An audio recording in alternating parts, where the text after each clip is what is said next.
Good evening. On behalf of the Friends of the Concord Free Public Library, welcome to the Ruth Ratner Miller Memorial Award Ceremony. I hope you have a chance to look at the Friends of the Library brochure that's found in your program.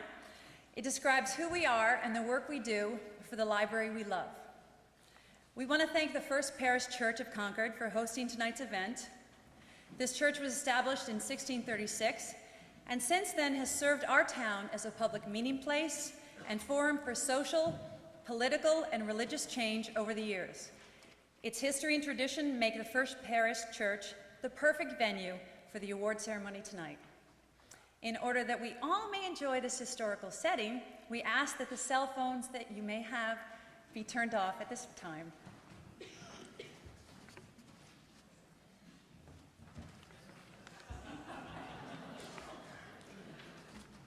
And now I'd like to present Sherry Litwack, who will speak about Ruth Ratner Miller and the Award for Excellence in American History. Thank you, Sarah.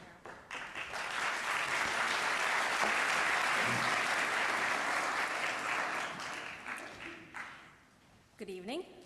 The Ruth Ratner Miller Memorial Award for Excellence in American History was established in 1998 by a Concord resident, Richard Miller, to honor the life of his mother, who believed that understanding history was not merely desirable, but a civic and religious duty. Ruth Ratner Miller personally exemplified this belief as an original member of the Holocaust Commission and founding member of the Holocaust Museum in Washington, D.C. When Mr. Miller offered this award to the Concord Library 6 years ago, his only request was that the award be used to support and promote the library. He fundamentally understands that the library is more than a repository of books. It is a repository of our history, as well as a center for contemporary knowledge, a community center in the truest sense, offering children's programs, lectures, concerts, poetry readings, films, and book discussion groups, all free and open to the public. The role of the library continues to grow in new ways with the recent renovation that has provided a special area for young adults, as well as greater handicapped accessibility and air conditioning that encourages us all to spend more time there. And it should be noted that tonight's recipient played a vital role in making this renovation a reality. She is someone who has indeed supported and promoted the library in so many ways. It also seems particularly fitting for the Friends of the Concord Library to offer and present this award, since it is the mission of the Friends to expand the role of the library by offering programs to the community that stimulate and inspire. Our program tonight is a stellar example of how the Friends strive to fulfill this mission. The past recipients, as well as the one we have come to honor tonight, have distinguished themselves by writing about, teaching, and sometimes making history. In this way, we hope the award will symbolically represent the relevance of history and the importance of keeping it alive, as Ruth Ratner Miller did so passionately in her life.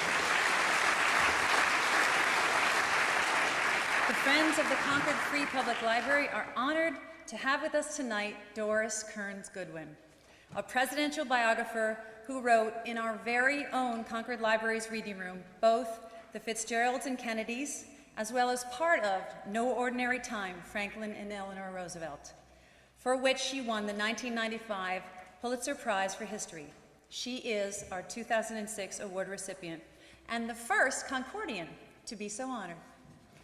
Mike Barnacle is unable to be with us tonight, but we are privileged to have Rob Mitchell with us tonight, founder and guiding force for the very successful Concord Authors Festival. Now in its 14th year, this unique event has offered a venue for new, established, and award-winning authors. He will now introduce Doris Kearns Goodwin.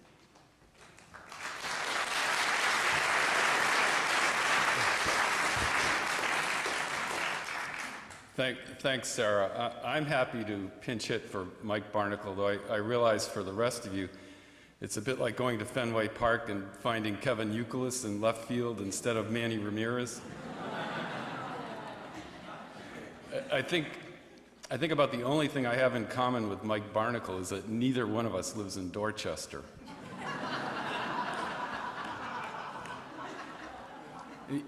Even though I'm not a historian, I've never written a book, I feel like I am getting a little bit closer to the Ruth Ratner Miller Award. A couple of years ago, I introduced the introducer. and tonight I'm introducing the actual recipient of the award. I think it's one of those 6 degrees of separation things. My claim to fame in that regard is that this was several years ago. I was in a program where I introduced the guy who introduced the guy who introduced Toni Morrison. That, and years ago when I was in high school, I dated a girl who was recently in a movie with Kevin Bacon.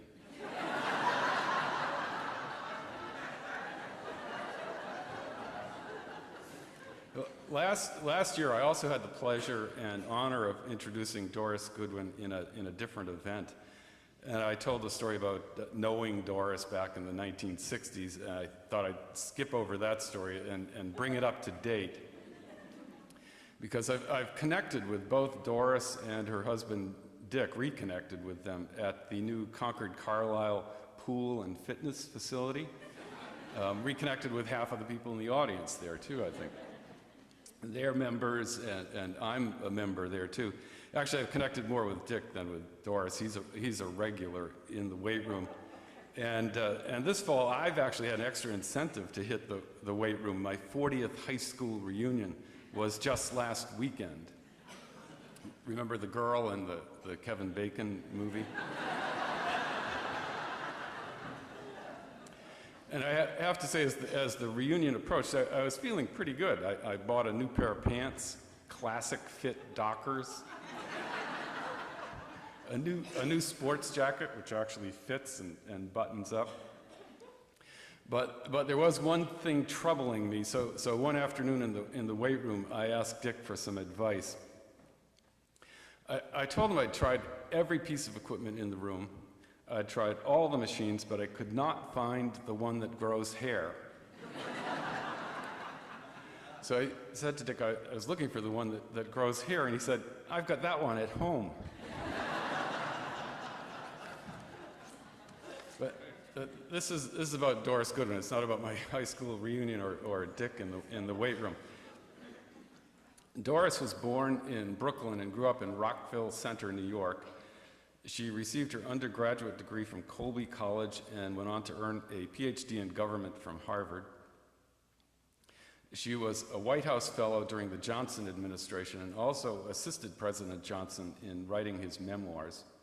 Her first book, Lyndon Johnson and the American Dream, drew on that friendship and her conversations with LBJ.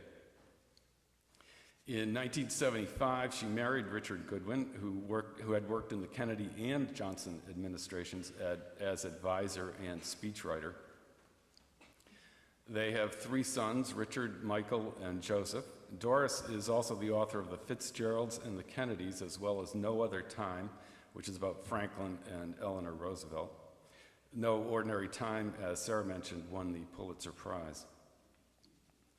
Doris is a regular political commentator for television and radio.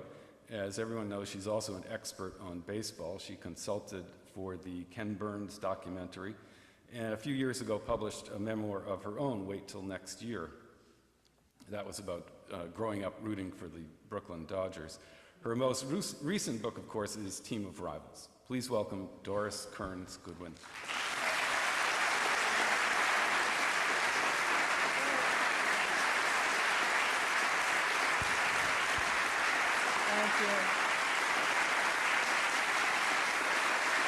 Thank you.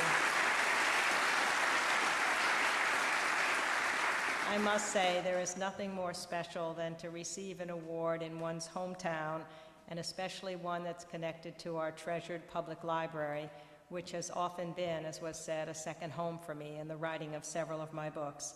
So I thank you all for being here tonight to share it with me, and I would like in turn to share with you some thoughts about the art and craft of biography and the process of writing history.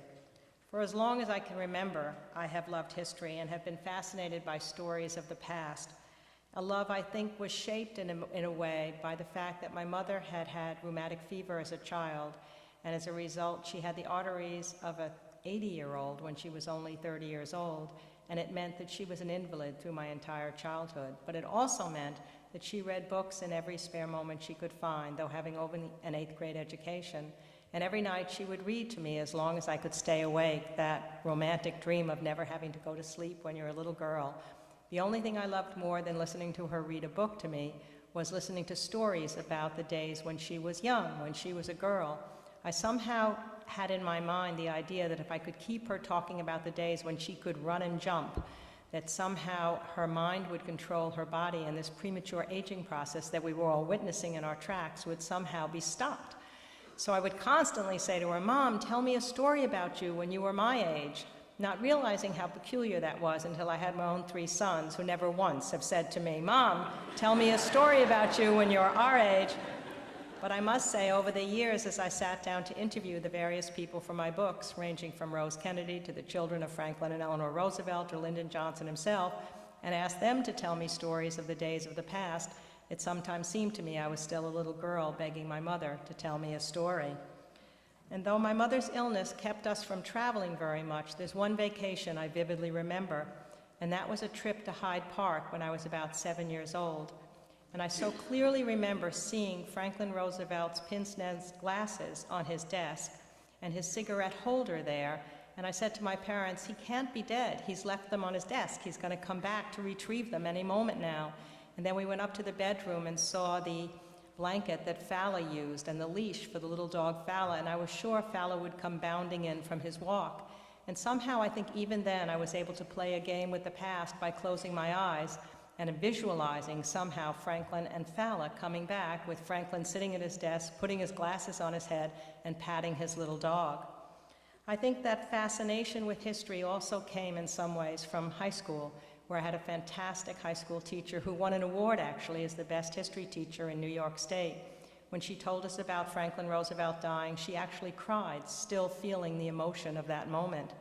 But then all this love of history somehow became connected to the presidency, from that extraordinary privilege of having worked with one president, Lyndon Johnson, when I now admit with some trepidation, a 23-year-old White House intern. It once was a mark of great promise. What happened is I was actually selected as a White House Fellow, a fabulous program, while I was a graduate student at Harvard. And Wesley Clark was a White House Fellow, Colin Powell. There was a big dance at the White House the night we were selected. President Johnson did dance with me that night. He did say he wanted me to work directly for him in the White House, but it was not to be that simple. For in the months leading up to my selection, like many young people, I'd been active in the anti-Vietnam War movement and had written an article against Lyndon Johnson, which unfortunately came out in the New Republic days after this big dance in the White House. And the theme of the article was how to remove Lyndon Johnson from power. So I was certain that he would kick me out of the program, but instead, surprisingly, he said, "Oh, bring her down here for a year, and if I can't win her over, no one can." So I did end up working for him in the White House, accompanying him to his ranch to help him on his memoirs the last 4 years of his life, never fully understanding why he had chosen me to spend so many hours with in those last years. I like to believe it was because I was a good listener, and he was a great storyteller, the best I've encountered in public life, colorful, anecdotal stories. There was a problem with these stories I later discovered, which is that half of them weren't true, but they were great nonetheless. So I figured that part of his attraction for me was that I loved listening to his tall tales, but I also worried that part of it was that I was then a young woman, and he had somewhat of a minor league womanizing reputation, so I was constantly chattering to him about boyfriends, even when I didn't have them, everything working perfectly until one day he said he wanted to discuss our relationship, which sounded very ominous, especially when he took me nearby to the lake, conveniently called Lake Lyndon Baines Johnson.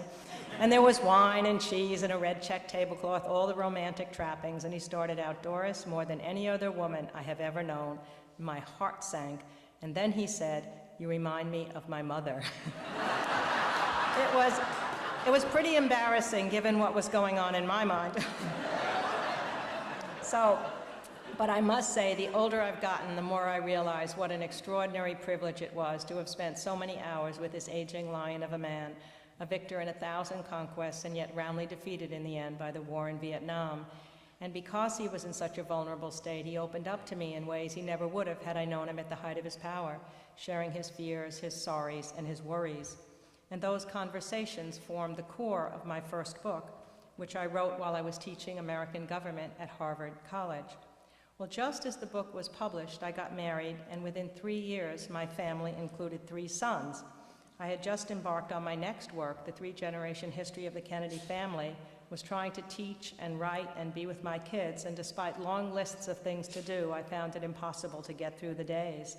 So I made a decision to stop teaching, to take the chance of forging a career in writing, which would allow me to have more time with my kids at home. Even then, it still took 7 years for that book on the Kennedys to be completed.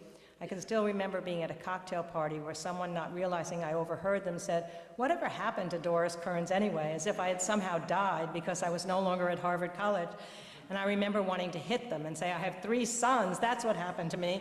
And I must say, looking back, I've never regretted taking the time to bring up those kids. There's plenty of time in life to write these books, and there wouldn't have been time to be with them when they were young had I not been able to be home.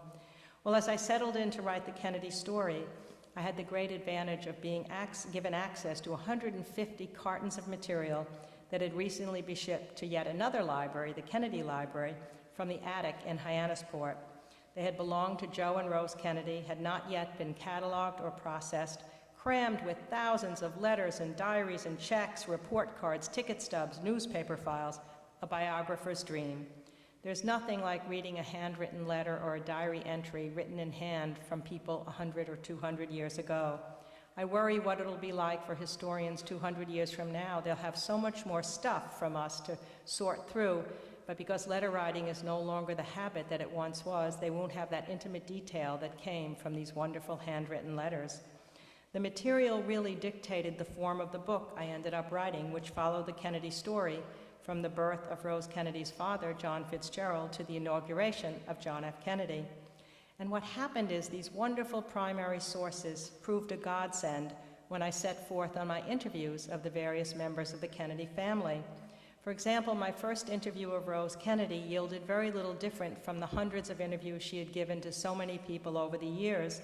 So I decided the next time I went to see her to bring a copy of her high school report card, which was in this group of material that I had seen.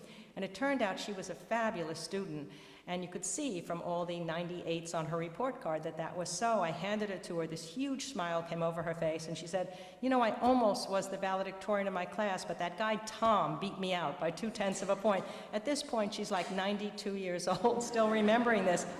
But the interesting thing is that seeing that report card sparked an emotional memory for her as she began to tell me that when she was a junior in high school in Dorchester, she had gotten into Wellesley College. She was so excited at the thought of going. It was just where she wanted to go.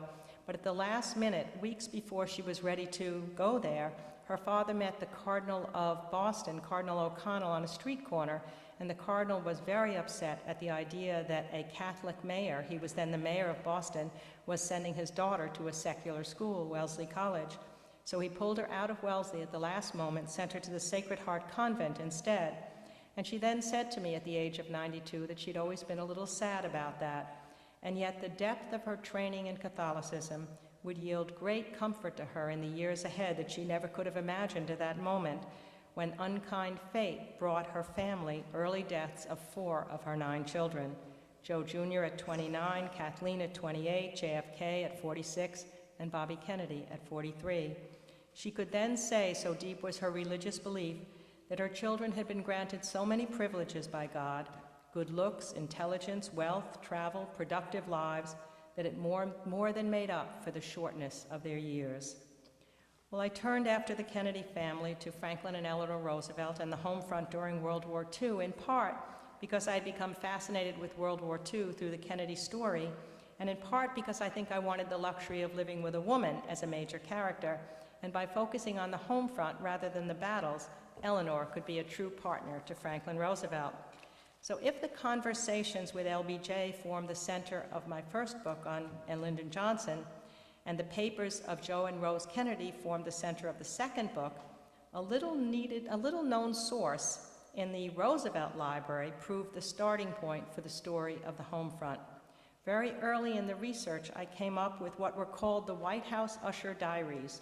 These were handwritten entries kept at the end of every day by the White House usher, recording when Franklin and Eleanor got up in the morning, with whom they had breakfast, lunch, and dinner, who were invited to sleep overnight, who visited them during the days.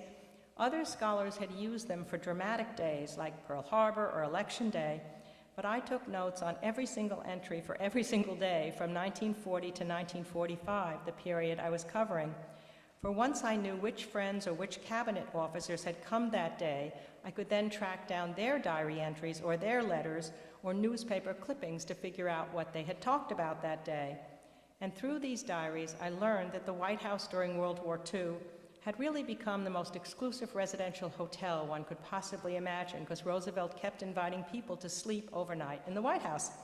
He invited, for example, Winston Churchill to come and spend weeks at a time in a bedroom diagonally across from his on the second floor of the White House.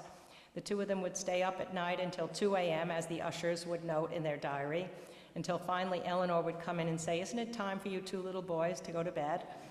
He invited his foreign policy advisor, Harry Hopkins, to dinner one night early in the war, recorded in the ushers' diaries. He slept over, did not leave until the war came to an end. Lorena Hickok, a former reporter who loved Eleanor, had a bedroom next to Eleanor. Missy LeHand, who loved Franklin Roosevelt and was his secretary, had a bedroom in the family quarters. And a beautiful princess from Norway, Princess Martha, in exile in America during the war, had a bedroom there on the weekends. So I kept imagining, as I was working on all these materials, how fantastic it must have been as they all gathered in their bathrobes in the corridor that surrounds the bedroom suites on the second floor of the White House, and wishing that when I'd been up there with Lyndon Johnson, I thought of asking, where did FDR sleep? Where was Eleanor? Where was Winston Churchill? But of course, at 23 and 24 years old, I wasn't thinking that way. So I happened to mention this on a radio program in Washington, and it happened that Hillary Clinton was listening. With her obsession with Eleanor Roosevelt, she promptly called me up at the radio station and invited me to sleep overnight in the White House. She said we could then wander the corridor together and figure out where everyone had slept 50 years earlier. So 2 weeks later, she followed up with an invitation to a state dinner for my husband and me, after which, between midnight and 2 a.m., the President, Mrs. Clinton, and my husband and I went through every room up there with my map in hand and figured out, yes, Chelsea Clinton is sleeping where Harry Hopkins once slept. Bill Clinton is sleeping where FDR was, and most excitingly, we were sleeping that night in Winston Churchill's bedroom, which meant there was no way I could sleep. I was certain he was sitting in the corner drinking his brandy and smoking his ever-present cigar. In fact, that bedroom is the scene of my favorite story in World War II, which is that when Churchill came there shortly after Pearl Harbor, he and Roosevelt were set to sign a document that put the Allied nations against the Axis powers. But the Allied nations were calling themselves then the Associated Nations, and no one liked the word. So early that morning, Roosevelt awakened with a whole new idea of calling themselves the United Nations. It's where the word is born. He was so excited he had himself wheeled into Churchill's bedroom, our bedroom, to tell him the news. But it so happened Churchill was just coming out of the bathtub and had absolutely nothing on. So Roosevelt said, "I'm so sorry, I'll come back in a few moments." But Churchill, ever able to speak spontaneously in a very formal voice, said, "Oh no, please stay. The Prime Minister of Great Britain has nothing to hide from the President of the United States." Can you imagine? You're dripping from the tub, your stomach is sticking out, and you have the presence of mind to say that? So then Roosevelt tells him the idea of the United Nations. Churchill embraces it once, has the further presence of mind to quote an entire poem in British literature where the words United Nations had once been used. So that night, as soon as the President and Mrs. Clinton left, I couldn't wait to go in the bathtub. Then I truly felt I was in the presence of the greatness of the past.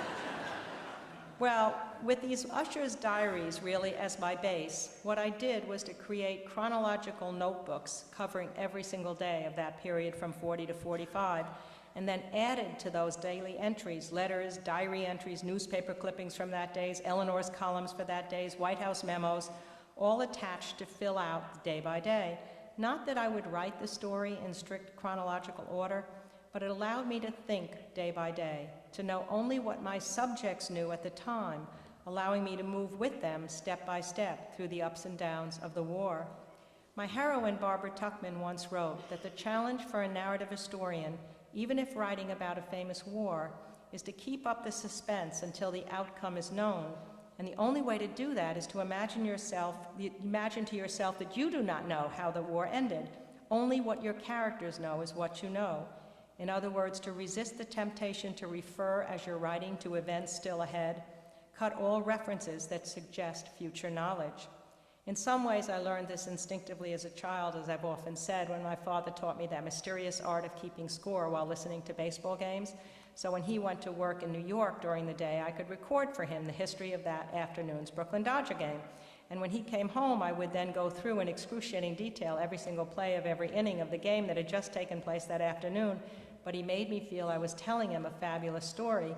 But the problem was, when I first started this ritual, I would blurt out, "The Dodgers won," or "The Dodgers lost," which took much of the drama of this 2-hour telling away.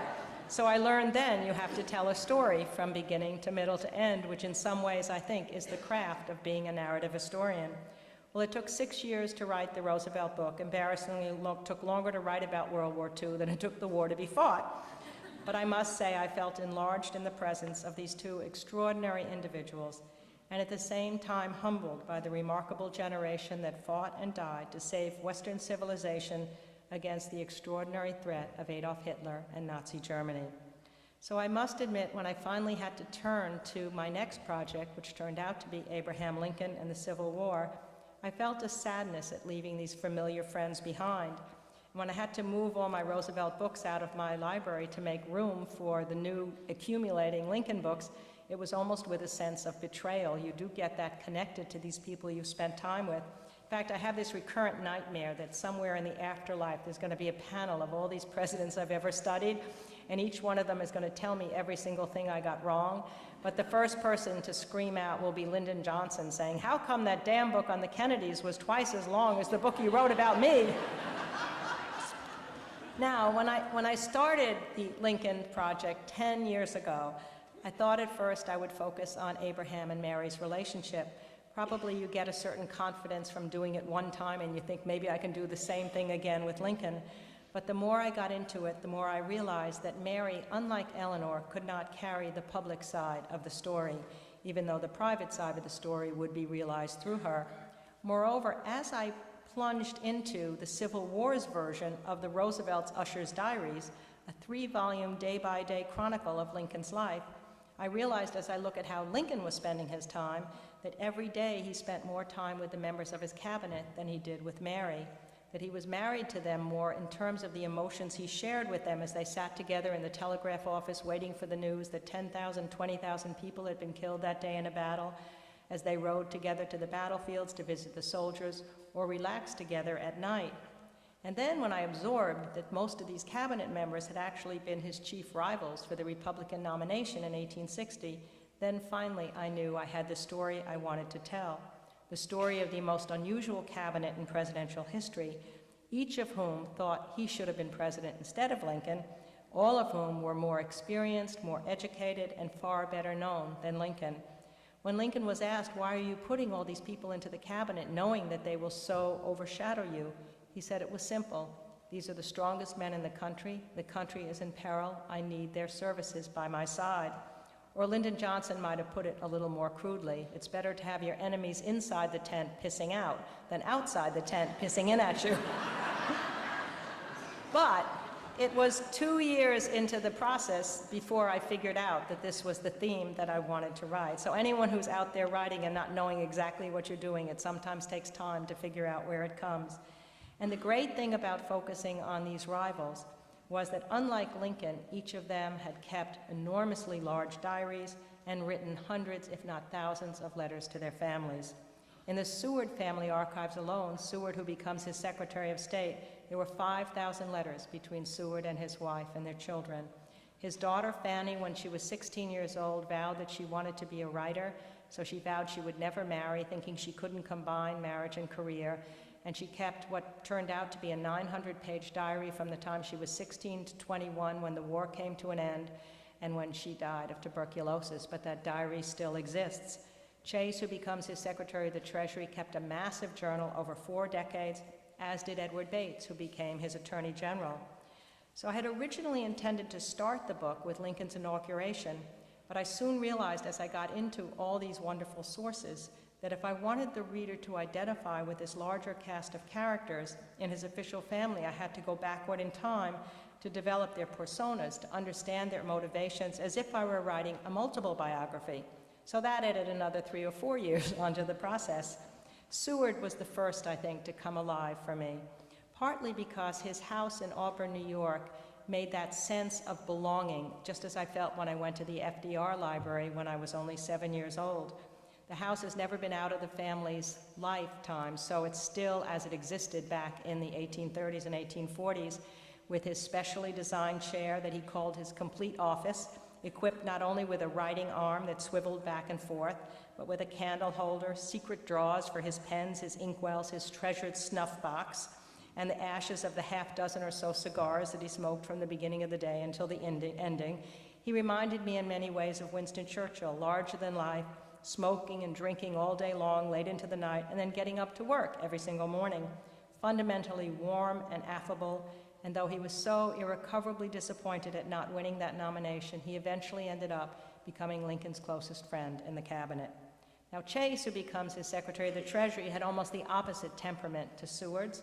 He never drank, he never smoked, he considered novels which Seward loved wasteful, he thought theater was sinful, which both Seward and Lincoln loved. He spent his evenings studying foreign languages, practicing jokes he could never deliver with ease, or confessing to his diary his overpowering obsession to become first in whatever he did, or eventually to become President of the United States. It was sad, a friend noted. He had such an honorable career. He'd been governor and senator of New York. He considered the attorney general for runaway slaves, but his relentless desire to be president had never been fulfilled.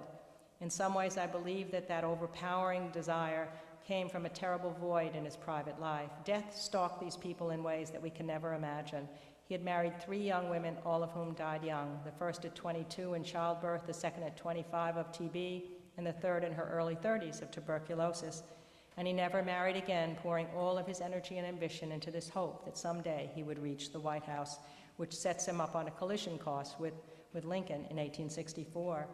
Now Bates, who becomes his Attorney General, the arc of his life was almost opposite to Chase's, because he was very ambitious when he was young, loved state politics, went to the Congress, but then he fell so deeply in love with his wife Julia that he couldn't bear being away from her. He wrote her letters when he was on his way to Congress saying he could get through the days without her, but the nights were impossible. He felt this restless, indefinable feeling, and he never wanted to feel it again. So eventually he didn't stand for Congress. He was offered cabinet posts that he turned them down. He just wanted to spend the nights with his dear Julia. Well, it turned out he must have done so, for they ended up having 17 children. But the interesting thing is it shows the importance of private life and how the decisions one makes in private life affect public life. I sometimes think about the way these stuffy old books were written by male biographers in the 19th century. They wouldn't even mention the wife. They wouldn't even have the name of the wife in there, as if it had no impact whatsoever on the course of the public life of the person they were writing about. And this was such a clear indication of one of those examples where it did. So slowly, as I worked my way into the lives of these various guys, as I called them, they were my guys, I felt confident that I knew them, but it was still scary to think about Lincoln with so much having been written about him. And I was overwhelmed for a little bit of time with the problem of how to structure the first third of the book, which would deal with all of these lives together before Lincoln's inauguration. And then one weekend, while I was still struggling, I plucked a copy of Plutarch's Lives from my bookshelf. I hadn't read it since graduate school, and I became entranced with the insights that Plutarch gained through a comparative technique of placing 2 lives side by side so that the similarities and differences could offer insights into their characters.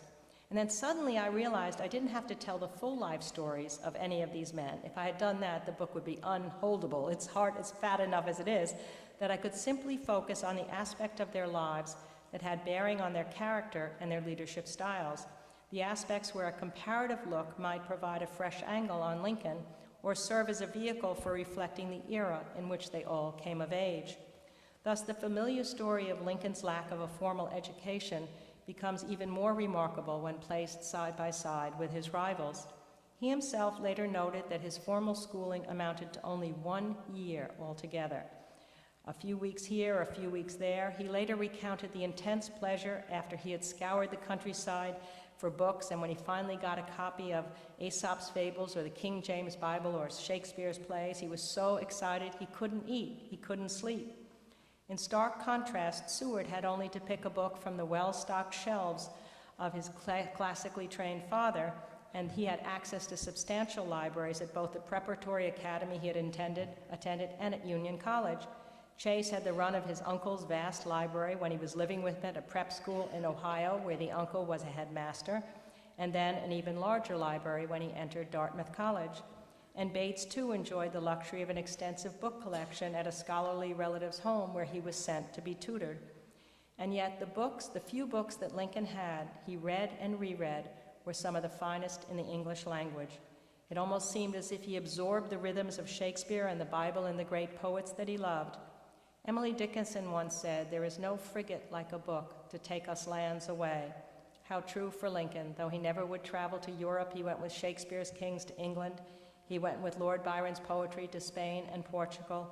Literature allowed him to transcend his surroundings. Well, this comparative approach also, I believe, added perspective on the question of whether or not Lincoln was gay, something that has been in the news in these last couple years. The argument is made that because Lincoln slept in the same bed with his great friend Joshua Speed and exchanged affectionate letters with him, that there must have been a sexual component to their relationship. But if one looks at the larger social landscape of the time, it becomes clear that it was very common for men to sleep in the same bed in those days. Indeed, when Lincoln was on the circuit in Illinois, when the lawyers and the judges and the bailiffs used to travel together from one village courthouse to the other, they would always sleep 2 to a bed, sometimes 3 to a bed. The only person who got his own bed was the judge because he weighed 300 pounds, so no one else could be in the bed with him. Moreover, the intimate language that is exchanged between Joshua Speed and Abraham Lincoln is more than echoed in letters between all my other guys, which was so interesting to see. For example, when Seward was in the state legislature in Albany, he met an older fellow state senator named Albert Tracy. In long, flowery letters, Tracy confessed that whenever they were apart, he suffered a womanish longing to see Seward. "It shames my manhood," Tracy said, "that I am so attached to you."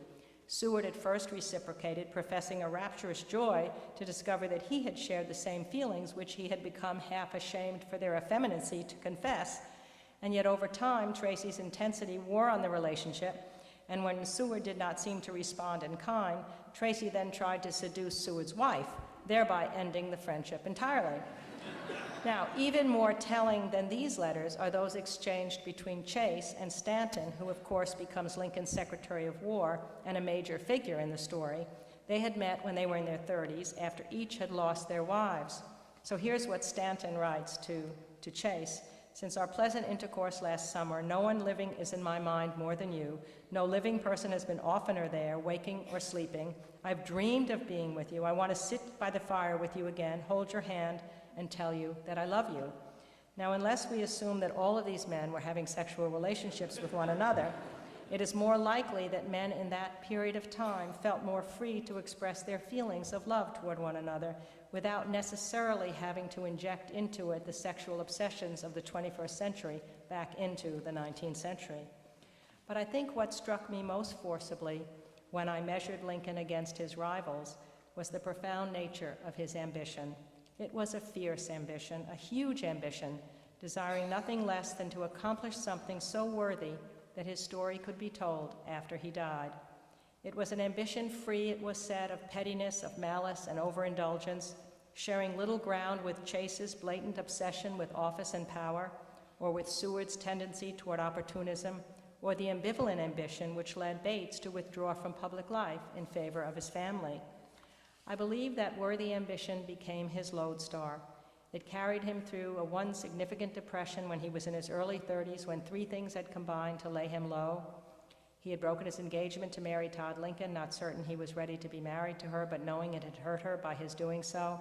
His great friend Joshua Speed was leaving Illinois to go back to Kentucky, and his political career in the state legislature was on a downward slide. Speed came to his side. They were so worried about him that all his friends took scissors and knives and razors from his room, feeling he was suicidal. And Speed said to him, "Lincoln, you must rally or you will die." He said then, "I would just as soon die, but I've not yet done anything to make any human being remember that I have lived." And then he espoused that dream that somehow he could leave the world a somewhat better place for his having lived in it, so that people would remember him after he died. That desire carried him back to the state legislature, out of his depression into the Congress, and then even after losing twice for the Senate, he considered himself a dark horse candidate for the Republican nomination for the presidency in 1860, where, when his brilliant campaign is viewed side by side with the misguided efforts of his rivals, it becomes clear that his victory was not simply, as many historians had said, the fact that he was positioned in the center of his party, or the luck that the convention was in Chicago, but rather that he was the shrewdest and canniest of them all, taking the greatest control of the process of running for that office from beginning to end, exercising the greatest precision with his language, and displaying the most exceptional political acumen and the broadest array of emotional strengths that allowed him, unlike his rivals, to refuse to disparage each of them when each of them were busy attacking one another, turning previous opponents into allies, and understanding what the delegates felt, thought, needed, and wanted. And then once he became president, despite the long melancholy temperament that we are so familiar with, that had been with him since childhood, it became clear through the descriptions in all these letters and diaries of all of his cabinet members that time and again Lincoln was the one who sustained the spirits of everyone else, displaying the most generous, affable, open-hearted disposition of them all, willing to acknowledge error, to learn from mistakes, and to shoulder responsibility for the failure of his subordinates. While each of his cabinet officers suffered repeated bouts of anxiety and exhaustion, brooded over perceived slights, held endless grudges against one another, were inclined to let things fester, Lincoln seemed to have a profound understanding of his own moods and of theirs, knowing when to write a hot letter, allowing his emotions free rein, but then waiting to send it until he had cooled down, which invariably meant it was never sent, knowing when to get away from the White House to visit the troops.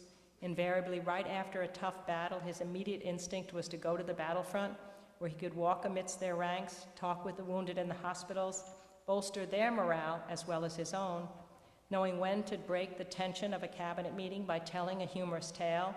And the tales are not what we would expect from a marble monument. The one I love to tell, and I will never stop telling, because it so wonderfully imagines us a different view of Lincoln than we might have had.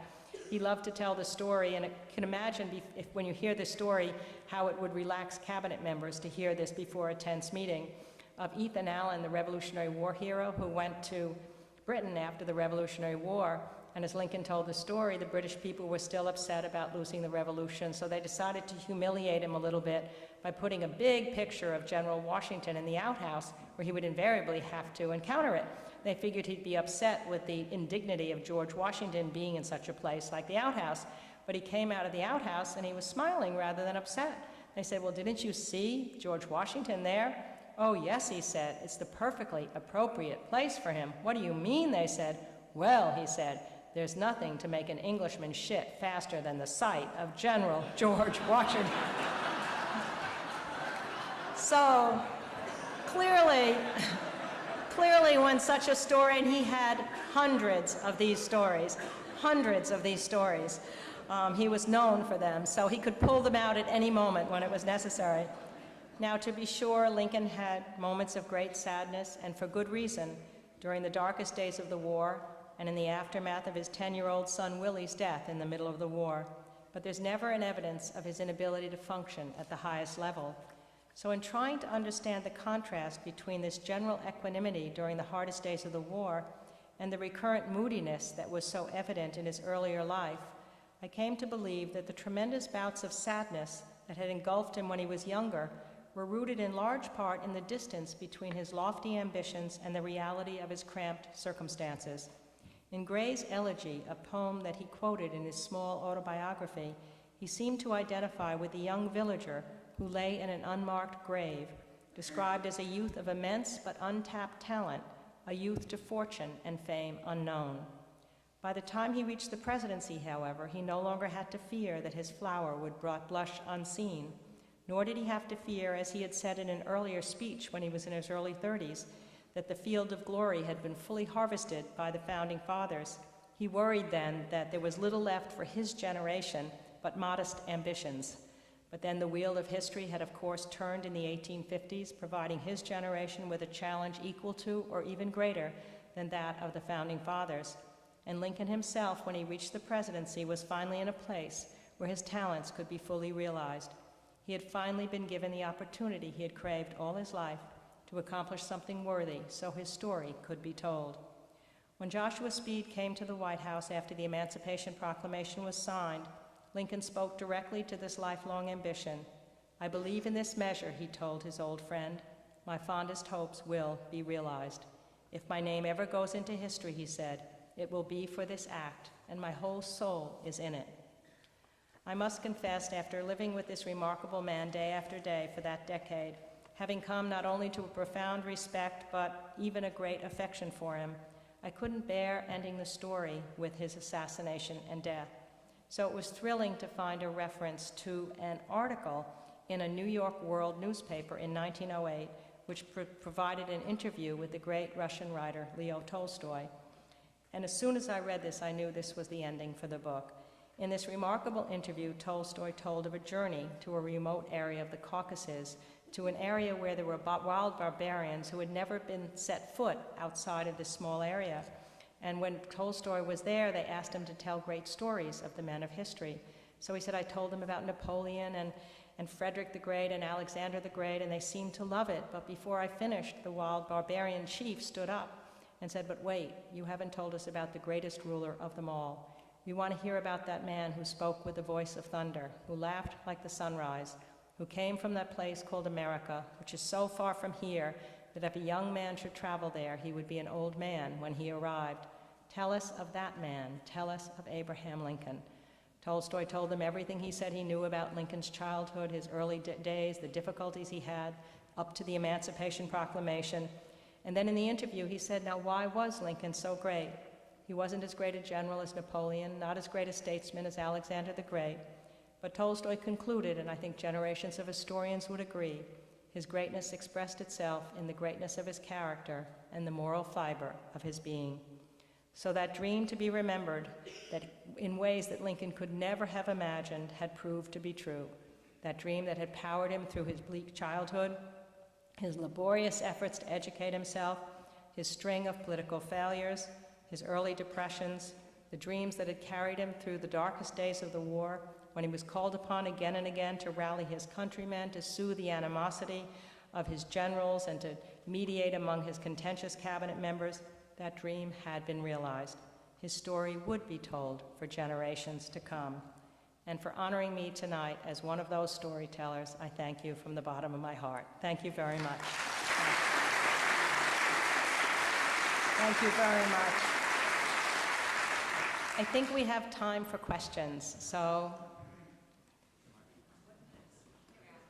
what next? I think I have finally found a subject. I mean, it was really hard after Lincoln. I mean, there's no way after Lincoln to go back to Millard Fillmore or Franklin Pierce or James Buchanan. But I've always been fascinated by the turn of the 20th century. And so what I'm thinking of doing is Teddy Roosevelt, Taft, and the muckrakers. There's a wonderful golden age of journalism then, where you have Ida Tarbell and Lincoln Steffens and Ray Baker and Upton Sinclair creating a mood of reform. And it's also the time when the industrial age is just coming into being, and you've got relationships between business and government that have to be sorted out. You've got campaign contributions, you've got corruption in government, you've got tenements in the cities, you've got poverty, things not unlike today. And it's just a period, I think, that and the wonderful thing is that Teddy and Taft were great friends. And then when Taft ends up becoming Teddy's successor, but then being too conservative for Teddy, Teddy ends up running against him in 1912, breaking the friendship, and in some ways destroying the progressive wing of the Republican Party. So I'm now finally beginning slowly to fall in love again. Although I must say, when I walk by the Chaise Lounge where I worked on Lincoln, my husband helped me in the last couple of years. He was in his part of the house, I was in my part of the house. It was one of the happier times of our lives, and I'm not sure it's going to be easy to match the kind of person Lincoln was.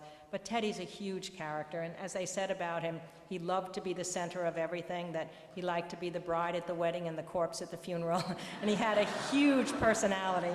And of course, his interest in conservation has a modern connotation, so I'm beginning to go get letters from Ida Tarbell and Ray Baker and McClure, this guy who had a magazine, and it's fun again. And I promise the publishers it'll only take 3 years instead of 10 years and be half the length of this book, so you'll be able to hold it in bed, hopefully. Yeah, I really do think it's going to be very difficult. I mean, certainly the period of time between letter writing that then went into phone calls, and we didn't have any record of what people were saying on phones unless you had people like Nixon or LBJ who were taping the phone calls. Between then and emails, it's complete blank for biographers. The only question will be, will emails be saved? They're not the same as letters. I mean, they're staccato. You know, when somebody wrote a handwritten letter, somehow you put your emotions into it, you put yourself into it, and people would save them. I mean, I've even saved letters from camp when I was little because they were handwritten somehow. And whenever I talk to high school or college students, I always tell them if they've had a boyfriend or a girlfriend and they've got all these great emails, don't delete them when you break up, because some biographer someday may want to know about it. But I think it's going to be really hard because, I mean, look, in the White House now, people are afraid to keep diaries because of the potential of subpoena after that's happened. And people don't write letters regularly to one another. Even, I remember during Ken Burns' documentary on the Civil War, ordinary soldiers were writing more beautiful letters than I can imagine many of our college-age kids would write today. I must say, one of the great things that happened when our youngest son ended up going to Iraq, because he joined the Army after September 11th, having graduated from Harvard College in June of 2001 with no thought of the Army, having graduated in history and lit. But then September 11th happened, he joined the Army. This will get around to letters again in a moment. And he was sent after officers training camp to be a platoon leader in Baghdad for a year in a slum sector of Baghdad. And his older brother, Michael, who's 14 months older, who is still a writer and a letter writer, wrote him a letter every single day. And I must say, just as a parent, nothing mattered more than thinking of remembering all the days when they'd sit in the back of the car constantly teasing each other, and you wonder, will they ever get along? And the idea that they were so close, that connected during that period of time. But that's unusual. I mean, I don't think many people do that anymore. And what letters provide are, at least in the ones that I've been reading in the past, is you really get a description of the way a person is feeling that day. You get moods, you get a sense of what the room looked like. They even taught each other how to write letters. When Chase had a young daughter who he was grooming to become the first lady, hopefully his surrogate wife, he sent her to a boarding school when she was 7 to 17, and he wrote her many days during that time, but he tried to train her how to write a good letter, even at 7 years old. Describe what your girlfriends look like. Tell me the room that you're studying in. Describe what it felt like to walk in the air in New York City. So that people were really, that was the art of communication, and because they were separated for so many months at times, letter writing was the only way they could connect. So it really became a rich trade that I think we will not have in the future. There's going to be so much more stuff to sort through, too. There'll be video, there'll be blogs and things like that, but I don't think it's going to be what we've been lucky enough to have going back to the 19th or 18th century. With Lincoln, what I came away feeling, and it is only just sort of an understanding, because you can't ever know something as profound as this, but it seemed that what happened is his mother died when he was 9 years old. And in that day and age, when people would die, there was a ritual deathbed talk that would often take place where, because so many people had died in a family, they would talk about the fact that you'll meet the siblings who've died before you in the afterlife. There's even a talk, like, for example, when Bates lost his 9-year-old daughter, he said she wasn't even afraid to die because she was talking about the fact that she would meet this sister and brother that had died before. The only thing that made her sad was she was going to miss her mother, who was still alive. So that became a tremendous source of solace at a time when there was so much death, that very vivid belief in the afterlife. When Lincoln's mother died, she didn't provide him with any of that. She simply said to him, Abraham, I'm going away from you now, and I shall never return. And as a young man, he did doubt whether there was an afterlife or not, and he became obsessed with the idea that when you die, dust simply becomes dust. He couldn't bear the idea, he said, that your earthly existence comes to an end. And even though much later he developed a very profound feeling for God, especially as the war went on, I think when he was younger, not certain about whether there was an afterlife, the only way he could come to some solace about the thought that when you died you were simply dust was this old Greek notion, really. It was an ancient Greek notion that the one way you could live on, I think it's also a notion sometimes in Judaism, is in the memory of other people, if not in the afterlife.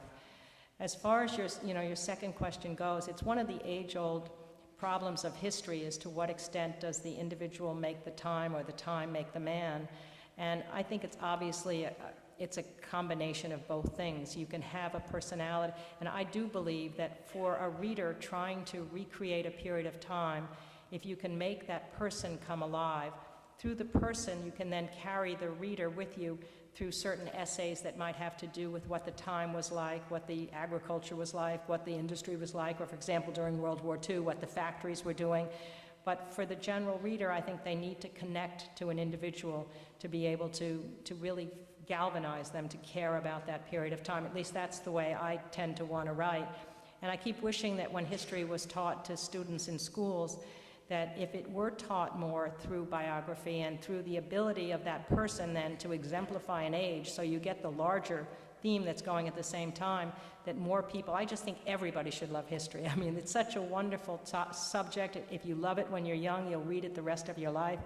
And yet somehow, sadly, I guess the way it gets structured for so many of our kids, they feel it's just an endless sea of dates and names, and they don't feel that sense of the vibrancy of the human beings who lived.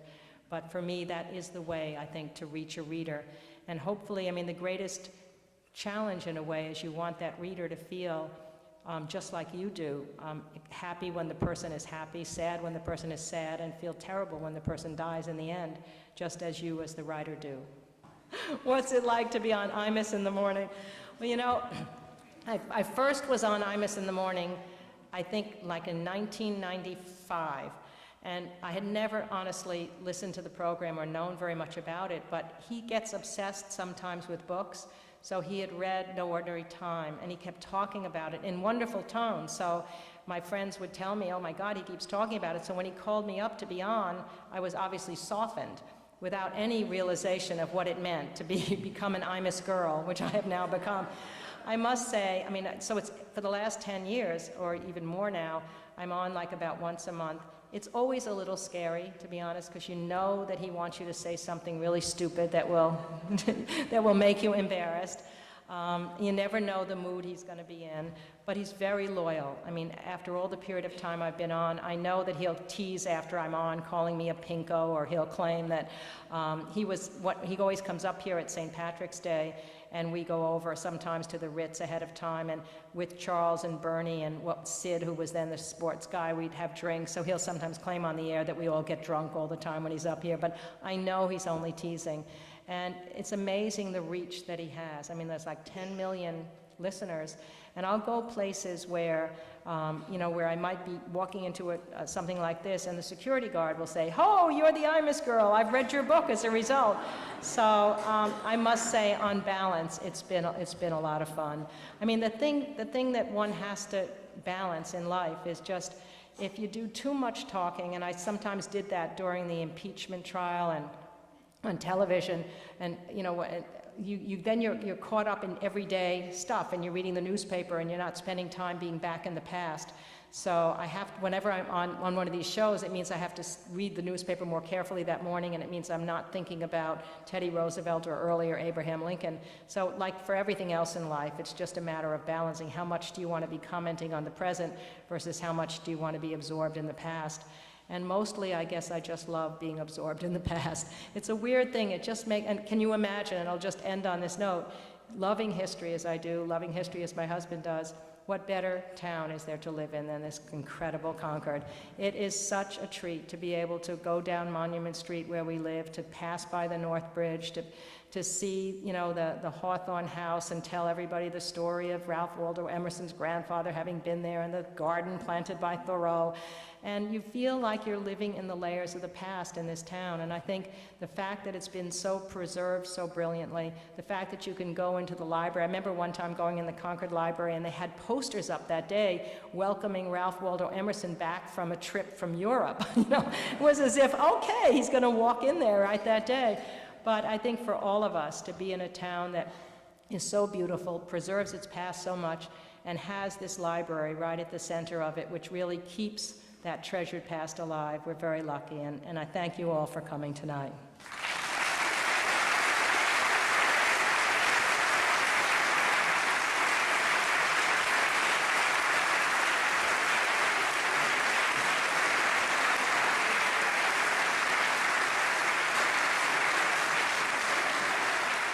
Only the finials that were saved. And some years later, a tradition began in the library and continues today, where the retiring trustees and others who have made outstanding contributions to our library are awarded.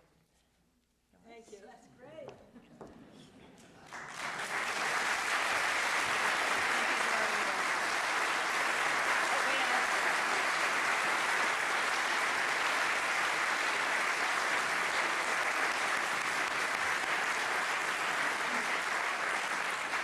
Doris Kearns Goodwin, for the contribution you have made through your writings to all who value history and what it teaches us, I am honored to present you the symbol of our esteem on behalf of the Friends of the Concord Public Free Library. Thank you very much. Thank you.